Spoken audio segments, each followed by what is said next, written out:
everyone, Digital David here. Today in this video, I'm going to be checking out the Lefant. This is their robot vacuum cleaner M320. They are sponsoring today's video and they did send me this product, but I want you to know that any opinion expressed in this video is strictly my own. That being said, if you're interested in this product or you want to find out more about it, the link to it will be in the video description. Here's a look at the retail box and packaging. Everything looks great. You might notice front and center a really unique design element, and I'm really excited to see this in person and in action. It has a transparent top for the dustbin so we can see inside in real time, which is cool. Looking at it from the side, they go over some of the key tech specs for you. That continues on the back side as well. And then we have some steps to cleaning the dust box right there on the other side. Now let's go ahead, let's open it up and see what's inside. Here are all the contents. First up, we have our product literature consisting of a full user guide, a manual, and instructions for using the mop bracket.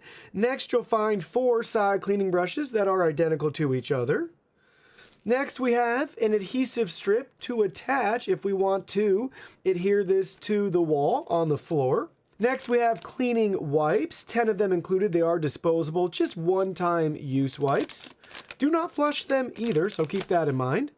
Moving right along, we have the mop bracket right here. This is just magnetic, so everything snaps in place so we can easily swap out wipes. Next, you'll find our multi-purpose cleaning tool for detangling and brushing. We have an extra air filter included. We have our power supply, so our power plug right here with barrel connector, and there's the tech specs on it. Here's a look at the charger and home base. Charging contacts here. Got some sensors up there. On the side, we have our plug, and this does illuminate when it's charging, which is really cool. So we do have that built-in light. Their logo and branding up at the top. And then here's a look at the very bottom with 3 large grip feet. And then last but not least, the RoboVac. Let's go ahead, let's look at that in more detail. Here's a close-up of the M320. This is one of the coolest RoboVacs we've ever seen, and we've personally tested over 60 RoboVacs. We've seen just about every design out there, but we have yet to come across one as unique as this. So we have a transparent dustbin up at the top. So in real time, we can see how full it is, which is really, really neat. We have a built-in handle here, so we can easily pull that out. Take a look at the dustbin from all different sides and angles. We have some additional product info on the bottom side for you. And we have a little release right here, so we can press to release, to dump, and clean out. This is really, really sleek. On the inside, you'll find some additional controls and troubleshooting information there for you. And that just snaps right back in. Their logo and branding down at the bottom, our control button up at the top. Now looking at it from the side, this is front on. We don't have your typical bumper, so it's not going to have any sort of movement with the bumper. It's going to be solid all the way around this RoboVac with our array of sensors right there. So there's a look at it from the side. Here's a look towards the back with some venting and exhaust there. Here's a look at the very back, some additional venting. And now we're back to the side with our bumper, and we're back to the front. And now looking at the very bottom, omnidirectional wheel, charging contacts. We have multiple cliff sensors here. We have spots to install 2 side cleaning brushes. So just line those up, and they just snap right in place. So get them lined up square to square, and then just snap them in, just like that, and just like that. So we have our side cleaning brushes on that are going to sweep the debris up to this channel right here so it can suck everything up and out of the way, and you'll be able to see it in the dustbin. Additional product info down here, and we have our spring-loaded drive wheels. In the back, this is where we're going to attach our mopping pad, so we can put our wipe on here, and then this just snaps right in place. So line it up with the holes here and just press right in. There we go. Now we have installed our mopping if we want it, and then we can also just do the same thing in reverse order and take it back off if we don't want to do mopping. But what's really cool is it can vacuum and mop at the same time with this layout. Before we begin cleaning, let's install the mop bracket. Here's a look at one of the included cleaning wipes. So it's going to be a fairly large wipe. So we have enough coverage that we can set this on there, fold it over, drop this cover back on, and we're all set and ready to go. If for some reason you have a smaller wipe that you're using, you can always put this off to the side. Then you can fold it at an angle. That will help you to use smaller wipes. So in our case, we're actually going to fold it up somewhere around here. Then we'll fold the sides. We'll fold the sides, and then we'll fold that over. And this magnet is strong enough that we can tidy everything up just like that. So take a look there. We have the wipe completely covered on the back side. Now we can install it on our vacuum and start cleaning. All right, take a look. There's everything installed so we can vacuum and mop. Now let's go ahead and try it out.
All right, so we just finished our first clean. Let's go ahead and look at the results. We'll start by removing the dustbin. Take a look, we have some hair trapped on the filter there, a lot of really fine dust all throughout. And then opening up the dustbin reveals everything that we vacuumed up. We have crumbs on one side right here, so the larger particles, and then all of that hair and fine dirt and dust trapped right at the filter. And I actually have an ant, a live little tiny ant is walking around on it as well too. So you can also vacuum up dead or live insects. Whatever you can expect to find around your house, you'll find a mix of hair and crumbs. Flipping it over to the bottom side, you'll notice the side cleaning brushes will attract larger hair, so you want to cut away and remove the tangles as needed. That's very, very common. But we don't have any brush roller maintenance because this doesn't have a brush roller, so you shouldn't expect to see any sort of hairs or tangles right here where it sucks everything in. Just occasionally some hair collected along the side brushes here, but again, very common whether it's this model or the high-end models. If it has a side brush, usually you'll find some hair collected right there. And then I use multiple pads for our mopping. This is what it looks like after our first clean. So the portion that got the dirtiest is right at the start of the mop pad module, probably because it's applying the most pressure on your floor so it can actually wipe and make good contact. Same with this one as well. That's where you can expect to see the most dirt collected right there. So there's the two. This one was used for majority of the clean, and this one I put on towards the end.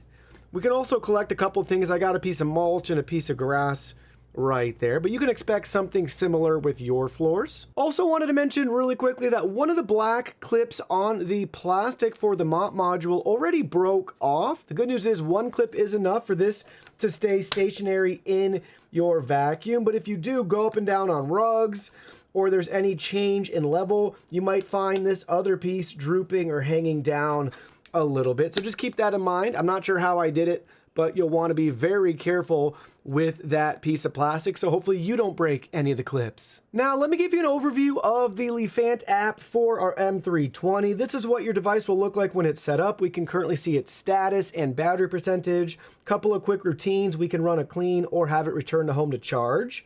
We can select enter to view more options and settings, like our different cleaning preferences, whole area arrange clean, that's going to be row by row logical cleaning patterns, whole area random cleans. We can have it just clean along the edges, and we can also have it do a spot clean right there. So pick and choose which one you want. Next, you'll see the clean and recharge icons again. We have 3 different suction settings: quiet, standard, powerful. We can also locate the robot. If we press that, it'll start beeping. Then we can set a schedule.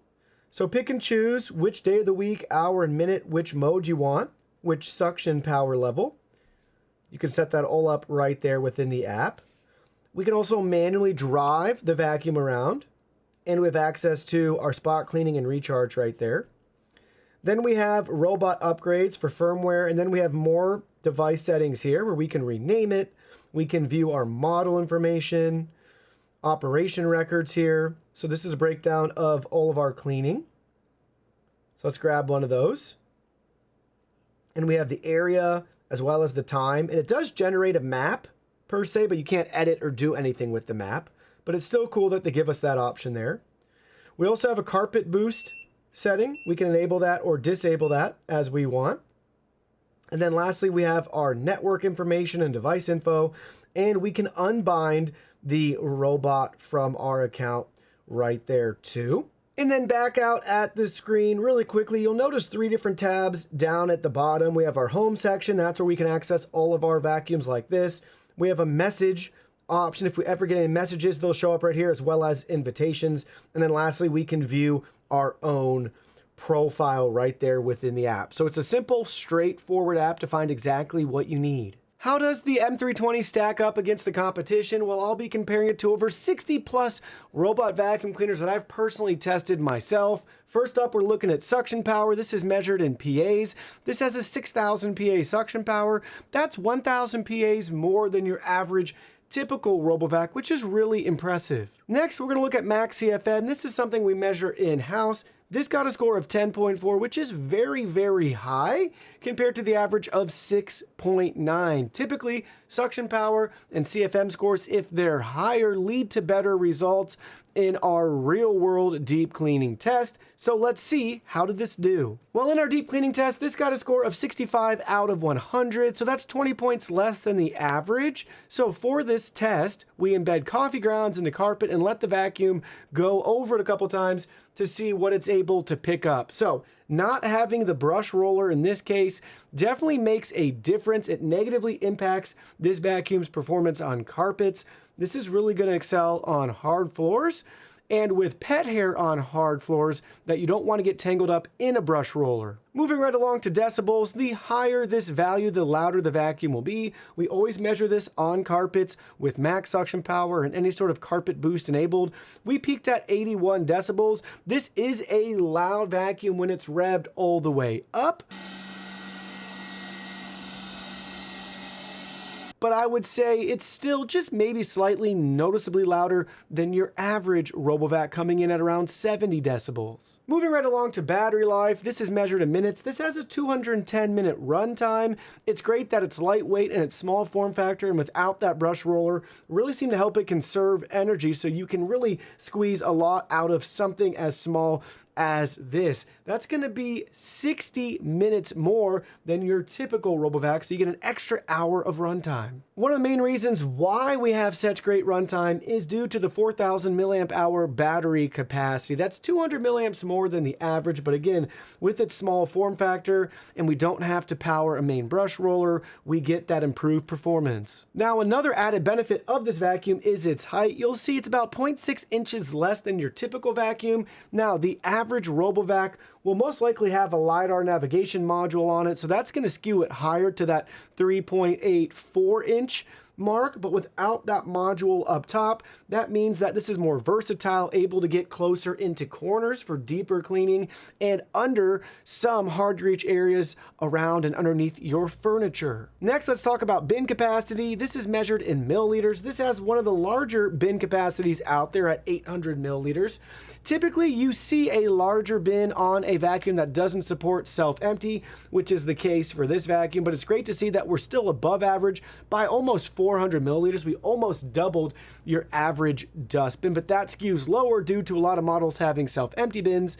And with the self-empty bin, their onboard dustbins aren't as large. Also want to point out, if you didn't notice already, one of the coolest features about this vacuum is that transparent dustbin where you can see in real time everything it's vacuuming. You can know when it's full and see it actually cleaning with your own eyes. It's really cool. Definitely my favorite feature about this vacuum. Next, let's talk about water tank capacity. This does have mopping, but it's with wipes. We don't have an onboard water tank or anything like that. If you're wondering, typically vacuum and mops have an onboard water tank that's 235 milliliters on average. In this case, with the wipes, just one and done, disposable, or if you want to bring your own cloth and reuse it to keep expenses down, you can do that with a system like this. Now let's talk about obstacle avoidance. This vacuum is equipped with obstacle avoidance. You really don't see that on budget entry-level vacuums like the M320. You will find that feature on more advanced units, and typically they also have LiDAR navigation. In this case though, we do have obstacle avoidance. It is using PSD triangulation, ranging technology, and multiple infrared sensors to achieve precise obstacle avoidance, offering a 190-degree field of view with no front blind spots, and can accurately detect and avoid obstacles larger than 1.5 centimeters. So pretty impressive stuff. Now, just like the most expensive RoboVacs that we've reviewed, it struggled with our torture cable and our really flat pet poop sample, but everything else, it did just as good as other vacuums that cost way more. So count me impressed. Next, let's talk about the patented integrated body on the M320. This design is unique.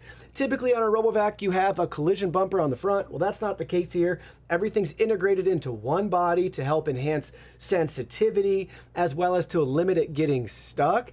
It also will have a longer shelf life and serviceability versus your collision bumpers. There's just more moving parts and things that can go wrong. As mentioned earlier, this vacuum has the brushless inlet, so that means they've eliminated the roller brush. It's just straight suction. Sweeper arms into the inlet, straight suction up into the dustbin. This is great for hairy households, as I call them, so you don't have to worry about your main brush roller getting tangled. Now, the limitation there is it just doesn't do as good of a job cleaning, specifically on carpets. Speaking of carpets, this has built-in carpet detection. So when the mopping plate's not installed and it goes over and senses carpet, it will automatically increase that suction power, give you a nice carpet boost. Now, if the mop pad is installed on the M320, it's also smart enough to avoid going on the carpet, so it's not going to get your carpets wet or contaminate it with any of the dirty water or the mop pad or wipe on your carpets. And last but definitely not least, let's talk about cost. Pretty quickly, you'll realize that for all the features that we get, they're typically found on your average or above average RoboVacs, but in this case, we're a third of the cost, and I'd argue we have at least a third extra of the features. So where's that leave us? Well, let me share with you my final thoughts. This vacuum is going to be made for somebody that has a lot of hard floors and surfaces and hairy humans and pets in their house, and they don't want to have a main brush roller to deal with to constantly Tangled. Now, the compromise to that is it's just not going to do a great job cleaning. It's better than nothing, but it's basically just a motorized broom and dustbin going around your house versus a vacuum. So if it's on the surface, great, it should be able to sweep it up. If it's not, well, that's where RoboVacs that have the brush roller system come into play. But a starter entry-level RoboVac that's still equipped with some advanced features. I can't believe they've been able to trickle down so quickly and still be so affordable on a vacuum like this. I'm blown away that it has object recognition, row by row cleaning, all of that without LiDAR or any sort of front-facing camera. Really impressive stuff, what they've been able to do with this particular vacuum.